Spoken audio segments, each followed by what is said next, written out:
फरीदाबाद आतंकी मॉड्यूल में बड़ा पर्दाफाश हुआ है।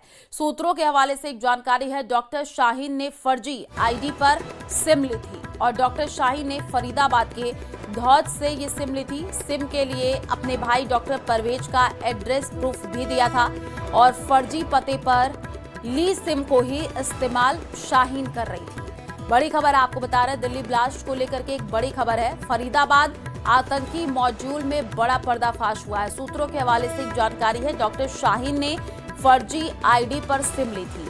डॉक्टर शाहीन ने फरीदाबाद के धौज से ये सिम ली थी और सिम के लिए अपने भाई डॉक्टर परवेज का एड्रेस प्रूफ उसने दिया था। फर्जी पते पर ली सिम को ही इस्तेमाल शाहीन कर रही थी। सूत्रों के हवाले से ये जानकारी।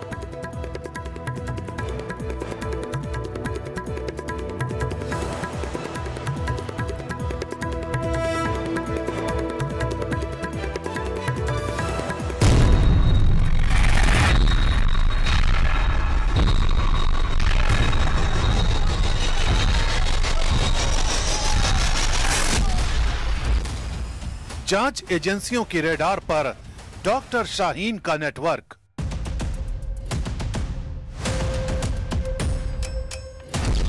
दो सौ से ज्यादा डॉक्टर और स्टूडेंट्स शक के दायरे में।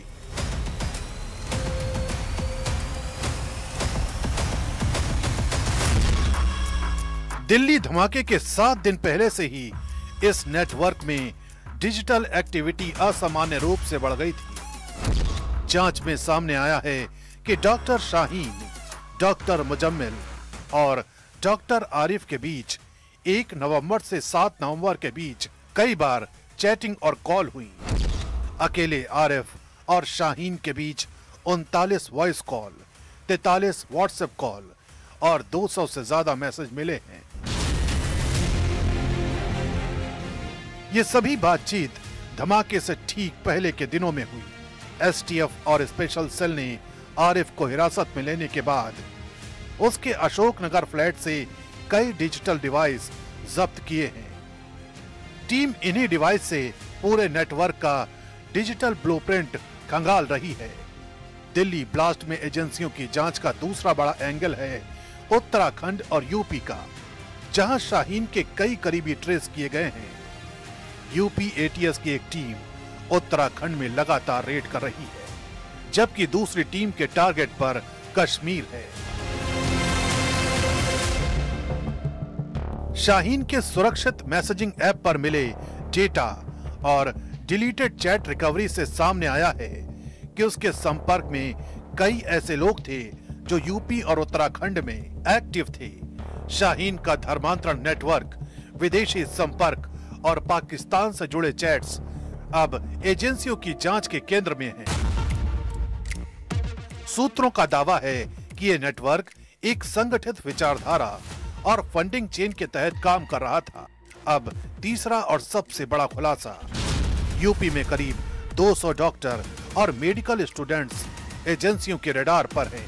शाहीन के संपर्क में यूपी के 30 से 40 डॉक्टर थे। सीडीआर और चैट रिकॉर्ड्स बताते हैं कि शाहीन ने पाकिस्तान और खाड़ी देशों में अपना मेडिकल नेटवर्क तैयार कर रखा था, जहां से उसकी बातचीत पाकिस्तान आर्मी के एक डॉक्टर और कश्मीरी मूल के कई डॉक्टरों से होती थी। अल-फलाह यूनिवर्सिटी से जुड़े अब कई डॉक्टर गायब हैं। इनके मोबाइल फोन बंद हैं और लोकेशन ऑफ। एजेंसियों ने इन संदिग्ध डॉक्टरों की लंबी सूची बनाई है और इनमें से कई संदिग्ध डॉक्टर धमाके के बाद से ही अंडरग्राउंड हो चुके हैं।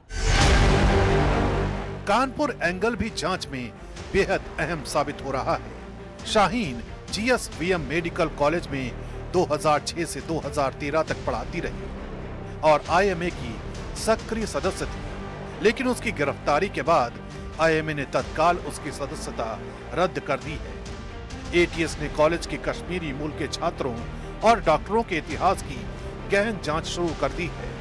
फरीदाबाद मॉड्यूल से जुड़े कई नाम भी इसी नेटवर्क से निकल रहे हैं। जम्मू कश्मीर पुलिस ने कई संदिग्धों की लिस्ट एजेंसियों को भेजी है, जिनमें डॉक्टर परवेज और आरिफ मीर की भूमिका की जांच सबसे संवेदनशील मानी जा रही है।